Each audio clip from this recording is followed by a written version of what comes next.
ಈಗ ನೀವ್ ಹೇಳ್ದಂಗೆನೆ ಮಣ್ಣೆಲ್ಲ ಹದ ಮಾಡ್ಕೊಂಡೆ. ಈಗ ಚೆನ್ನಾಗಿ ಒಣಗೋದಕ್ಕೆ ಅಂತ ಬಿಟ್ಟೆ. ಒಣಗಕ್ ಬಿಟ್ಟಾದ ನಂತರ ಆಮೇಲೆ ಏನ್ ಮಾಡ್ಬೇಕು ನಾನು? ಒಣಗ್ ಬಿಟ್ಟಾದಂತ ತನಕ ಪಟ ಹೊಡಿಸ್ಬೇಕು. ಪಟ ಹೊಡಿಸ್ಬೇಕು. ಕರೆಕ್ಟ್ ಆಗಿ ನೀಟಾಗಿ ಪಟ ಮಾಡ್ಕೋಬೇಕು. 3 ಅಡಿಗೆ ಡಿಸ್ಟೆನ್ಸ್ ಇರ್ಬೇಕು. ಪಟ ಕಿರ್ದಾದ್ರೆ ಏನಂದ್ರೆ ಮುನ್ನೆ ಎತ್ತೋಕಕ್ಕೆ ಆಗಲ್ಲ, ಅದೆಲ್ಲ ಟ್ರಂಚ್ ಬಂದ್ಬಿಡ್ತದೆ. ಆಮೇಲೆ ಸುತ್ತ ಟ್ರಂಚ್ ಮಾಡ್ಬೇಕು. ಟ್ರಂಚ್ ಅಂದ್ರೆ ಈ ತರ ನೀರು ಎಲ್ಲೂ ನಿಂತ್ಕೋಕಿಲ್ಲ. ಈ ತರ ಟ್ರಂಚ್ ಹೊಡ್ಕೋಬೇಕು.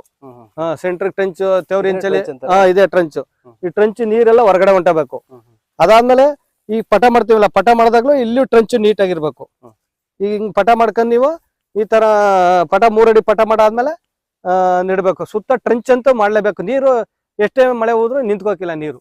ಆ ತರ ನಿಂತ್ ಬಿಟ್ರೆ ಕೊಳೆ ರೋಗ ಸ್ಟಾರ್ಟ್ ಆಯ್ತದೆ. ಆಯ್ತಾ? ಕೊಳೆ ರೋಗಕ್ಕೆ ಆದಷ್ಟು ಇದ್ ಮಾಡ್ಬೇಕು. ಕೊಳೆ ರೋಗ ಎಲ್ಲೆಲ್ಲಿ ಏನಾರ ಕಂಡದೆ ಅಂತ 8 ತಿಂಗಳಂತೂ ಅಬ್ಸರ್ವ್ ಮಾಡ್ಬೇಕು. ತೋಟ ಎಲ್ಲ ಸುತ್ತಬೇಕು, ಎಲ್ಲಿ ಏನಾರ ಕಂಡದೆ. ಈ ಎಲ್ಲೋ ಟೈಪ್ ಅಂದ್ರೆ ಕೊಳೆ ರೋಗ ಅಂತ.